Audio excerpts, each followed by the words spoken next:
Hmm. Kalau dari aku, em, sebenarnya walaupun ada di zona nyaman, Mm-mm. kadang ngelihat teman-teman upload story tentang prestasinya di bidang yang Au, berbeda, au. atau punya pekerjaan, atau misalnya dia kerja tapi punya bisnis sampingan nih kayak Bang Dapa, ternyata kan ada potensi-potensi desain gitu kan, berarti kan dia punya usaha sendiri Mm-mm. yang bisa dijalan. eh, itu juga kadang ngerasa agak sedikit iri sih Bang, karena Iri. kok dia Oke. bisa ya, kok dia bisa tapi aku nih masih di tempat aku nih dengan Mm-mm. kenyamanan aku nih. Pengen sih sebenarnya kayak mereka, cuman ya udah deh nanti aja gitu. Lebih kayak gitu sih Bang kalau saat ini ya. Hmm. Karena aku mikirnya kalau misalnya emang aku harus keluar dari zona nyaman sekarang, rasa-rasanya nih aku belum Belum siap. ya? Ya, Belum. aku siap Oke. nih untuk ngambil resiko. Nah, mungkin nanti kita bisa nih Bang mungkin kasih sedikit bahasa nih kan. Aku sama Bang Dapa ada di posisinya zona nyaman, posisi ambil resiko. Mungkin Bang Ro bisa bantu share tips mungkin Bang untuk aku nih Bang Wow. terkait Wow. ambil Wow. resiko ini. No. Ya, ya, ya. Oke. Iya, gue sendiri jujur aja, awalnya memang gue pengen di zona nyaman, tapi ternyata itu bukan pilihan, menurut gue ya, pilihan yang terbaik untuk menjalani sebuah apa ya, sebuah kehidupan gitu. Anggaplah gue nyaman banget kayak begini, tapi nggak ada perubahan yang harus gue lakukan di kehidupan gue gitu ya. Tentu aja hal itu benar-benar menurut gue apa ya, membuat, kalau menurut gue ya, kayak orang yang hidup tapi nggak ada gitu, ngerti nggak? Paham, paham. Ya, kayak apa ya, istilahnya lu ada tapi nggak dilihat buat apa gitu kan, kalau kalau Hmm. itu pandangan gua ya, walaupun memang teman-teman punya hal yang apa ya, yang ingin dilakukan satu fokus, tapi gue belajar juga mengenai di perusahaan ya, ataupun misalkan di tempat budaya teman-teman, mungkin budaya kantor kan beda-beda ya. Di Ya. kantor gue sendiri itu kita dituntut untuk agile. Agile itu berarti apa ya? Kita harus beradaptasi dengan apapun keadaan apapun itu gitu. Maksudnya kita harus beradaptasi ketika lu ada misalkan budayanya begini, ya lu harus harus belajar. Jadi sebenarnya si pengambil resiko ini enggak cuman serta-merta ngambil resiko tanpa ada ancang-ancang sih sebenarnya. Ya, gue juga sama gitu. Orang yang ngambil resiko tapi kalau nggak ada ancang-ancang step by stepnya ya tetap aja nggak bisa gitu. Ya Paham. jatuh gitu kan. Dan definisi gua ya kalau misalkan lu mau ngambil resiko adalah ya lu harus pelajari dulu, tapi eh, istilahnya ketika lu belajar sambil praktekin gitu, jangan lu belajar Hmm. belajar belajar kebanyakan teori akhirnya nggak jalan gitu ya, buat apa gitu. Jadi gue sendiri saat ini sedang belajar dan mempraktekkan itu gitu dengan banyak hal ya, ya kayak misalkan gue awalnya nggak bisa apa ya, menganalisa sebuah sebuah pasar atau menganalisa sebuah data gitu, tapi dengan gue, ya awalnya dibilang lu sanggup nggak, ya gue bilang sanggup aja, tapi ya gue juga pelajari itu gitu dengan beli, ya kan gue kan punya istilahnya privilege gitu ya, punya gaji Hmm. dan sebagainya, ya gue beli kelas untuk cari cari apa ya istilahnya, cari pelajaran yang memang ada di situ gitu, dan akhirnya ya sampai saat ini ya gue rasa udah lumayan gitu ya, gue bilang lumayan ya, bukan berarti gue udah expert banget enggak, tapi gue juga masih belajar, dan itu menurut gue yang apa, yang gue senengin gitu sampai saat ini pun. Gue nanti ketika udah selesai dan udah bisa, ya gue nggak mau gini-gini aja, tapi gue harus cari cari tempat yang lain yang bisa membuat gue lebih lebih apa ya, lebih oke lah gitu ya. Ya mungkin gue di posisi ini gue pengen, gue kayaknya bisa deh jadi manajer gitu. Dengan ilmu gue kayak begini, ya gue ngambil resiko aja gitu. Ya kalau misalkan ada tawaran, gue ambil gitu kan. Karena menurut gue ketika tawaran, satu tawaran yang gue nggak gue ambil itu sayang banget. Itu menurut gue ya. Gue orangnya yang memang selalu mencoba untuk berkembang dengan beradaptasi dengan apa ya, tantangan-tantangan tersebut. kayak begitu sih. Jadi dan satu lagi ya, zona nyaman. Ya, gue berada di situ, gue pernah berada di situ, dan gue merasa ini analogi gue tentang zona nyaman. Zona nyaman itu adalah di mana lu duduk membelakangi jurang, ngerti nggak? Iya. Lu duduk tapi ngebelakangin jurang, lu nggak ngeliat jurangnya di belakang, nggak akan ngeliat gitu, karena ya lu ngeliatnya cuma step, ya lu ke depan aja gitu. But kalau orang lain tiba-tiba berada di zona nyaman lu dan ngerebut zona nyaman lu itu, ya lu akan jatuh, ya kan? Nah, makanya kenapa harus ada belajar gitu kan. Kita harus belajar dengan situasi, dengan kondisi apapun. Dengan belajar itu kita buat, ya kan, istilahnya jurang. Oke, jurang. Tapi setelah jurang ada apa gitu? Apakah di sana ada daratan baru atau tidak? Kalaupun misalkan lu udah berpikir ke sana, artinya lu harus bisa membangun jembatan. Nah, menurut lu jembatan ini apa sih? Coba, gue pengen tahu nih, jembatan dari jurang itu menurut lu apa? Terkait zona nyaman pindah ke satu sisi dan lain sebagainya. Bisa lo gambarin nggak? Kalau versi lo udah pak, sekarang kan lo awalnya di zona nyaman nih, terus sekarang lagi transisi nih. Nah, boleh nggak jelasin transisinya itu apa?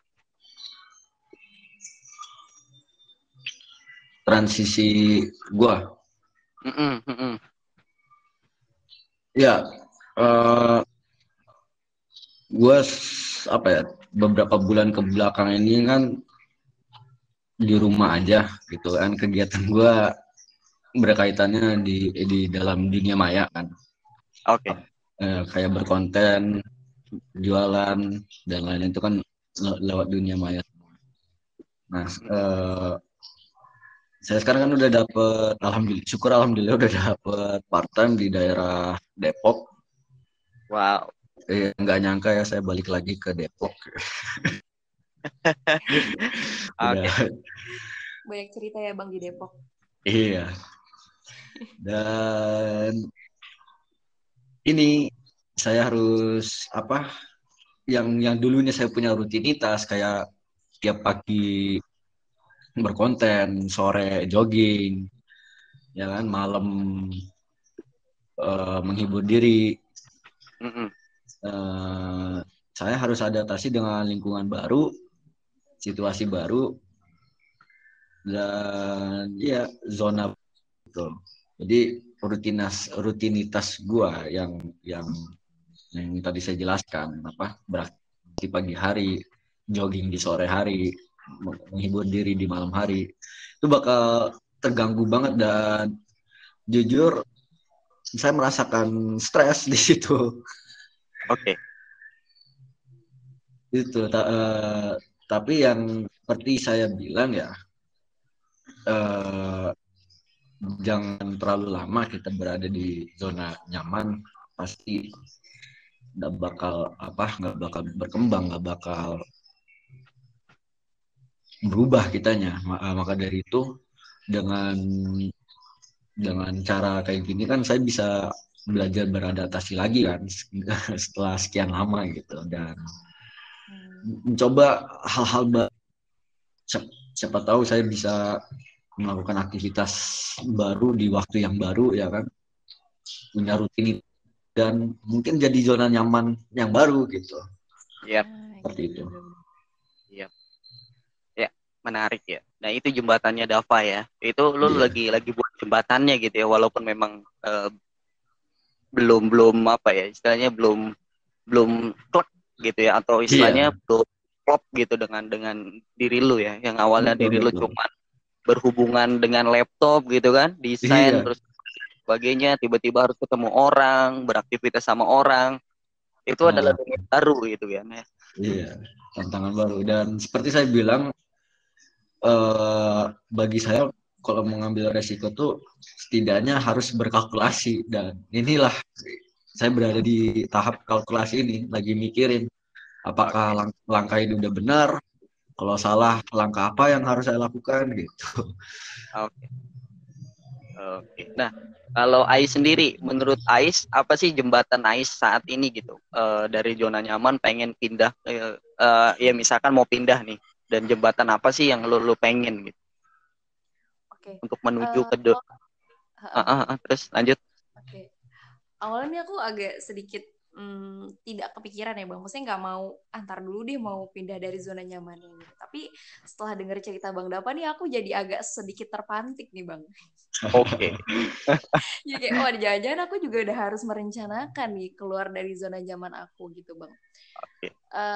Iya aku mungkin bisa dimulai kalau aku pribadi mungkin awal-awal ini akan coba untuk merencanakan dulu ya bang Mm-mm. antara zona nyaman setelah dari zona nyaman ini Mm-mm. zona nyaman apa yang mau aku cari lagi dan target waktunya mungkin karena kan sebelumnya aku belum ada kepikiran sama sekali buat keluar dari zona nyaman karena aku baru ibaratnya baru menemukan zona nyaman baru aku nih bang terus Mm. aku belum siap untuk loncat ke uh, untuk ngambil resiko gitu untuk loncat ke bagian yang lain gitu nah, tapi setelah terpantik oleh Bang Dapa dan Bang Rauf nih kayaknya aku harus mulai merencanakan Oke. lagi nih gitu Iya. karena ya tadi sih bener kata Bang Dapa juga kalau misalkan kita Bang Dapa dan Bang Rauf juga bilang kan kalau kita cuma ngelihat uh, di depan kita padahal di belakang kita ada jurang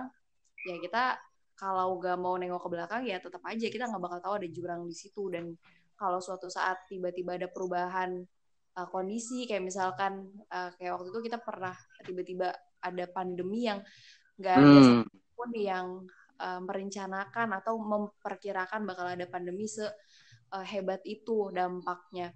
Nah, mungkin kalau ada kondisi yang kurang lebih sama seperti itu, kalau kita tetap ada di zona nyaman dan nggak mau ngelihat kondisi sekitar, kita bakal ketinggalan sih. Kita nggak bisa ikut berubah gitu. Malah kita yang bakal ketinggalan sama teman-teman kita yang lain. Yang pada akhirnya ya dampak buruknya ya kita sendiri juga yang ngerasain. Betul, betul, betul. Betul. Iya, makanya kan nggak heran ya saat ini itu banyak yang tergantikan sama teknologi ya. Mm-mm. Karena kayak misalkan kayak kasir, kemudian kayak pelayan toko dan lain sebagainya itu udah mungkin sudah berubah gitu. Sudah berubah dalam artian orang lain udah pakai robot, AI dan lain sebagainya itu untuk istilahnya untuk memberikan tugas kepada si robot itu untuk ngasirin gitu dan lebih efisien juga dan mungkin lebih apa ya menguras istilahnya operasional kantor gitu kan. Nah itu yang harus dipikirin gitu ya dengan teman-teman yang sekarang ini jangan jangan sampai menikmati di tempat ini ya entah kalaupun AIS dan sebagainya bukan berarti AIS harus keluar dari apa ya keluar dari kantor AIS enggak mungkin di di Dava juga enggak bisa jadi di zona nyaman ketika udah nyampe di posisi itu kayak posisi nih misalkan wah kayaknya udah enak nih kadang-kadang kita udah kelamaan di zona nyaman jadi boring sama kayak gue gampang gampang bosen gitu dengan pekerjaan yang rutinitas setiap hari oh kayaknya gue butuh suatu hal yang gitu lagi gitu kan yang buat pusing buat apa lagi ya dari awal lagi belajar dari awal lagi dan sebagainya dan beradaptasi ya gue orangnya tipikalnya orangnya kayak gitu ya pusing dengan rutinitas tapi gue pengen dengan hal yang baru dan itu lebih pusing lagi tapi itu menarik gitu untuk di apa ya jadi terpacu di setiap harinya ya mungkin gue lagi menikmati itu juga gitu ya kalaupun misalkan teman-teman ada di posisi itu misalkan di posisi misalkan awalnya administrasi nih oh ternyata departemen lain lagi kosong nih gitu kan wah kayaknya gue belajar aja untuk ke sana gitu kan bisa jadi kan seperti itu dan lebih menjadikan ya kadang-kadang bisa jadi seperti itu kan bukan berarti kita harus keluar dari perusahaan cari perusahaan baru ya enggak juga Enggak. Justru kadang-kadang bagus, itu tapi enggak seperti itu. iya maksud di zona nyaman tuh bukan di perusahaan maksudnya di posisi lo aja gitu di Iya, berada di zona benar-benar. nyaman tapi bukan berarti lo harus keluar dari perusahaan itu gitu Hmm. Iya, menarik banget ya. Kita ngomongin tentang zona nyaman dan si pengambil resiko. Ternyata teman-teman baru sadar nih, gue ada di zona nyaman dan gue harus keluar gitu ya. Kadang-kadang, kenapa sih awalnya kok kalian seneng banget di zona nyaman? Coba, kenapa? Balik lagi deh, gue tanyain. Kenapa sih lu pada kok awalnya seneng banget ketika udah dipikir-pikir, wah kayaknya gue harus berangkat nih ke jembatan baru gitu. Iya. Kalau aku pribadi kenapa nyaman di zona aku yang sekarang tuh Bang, karena aku tidak suka ada di kondisi yang terlalu banyak konflik. Oke. Nah, kalau di zona yang memang nggak banyak konflik gitu.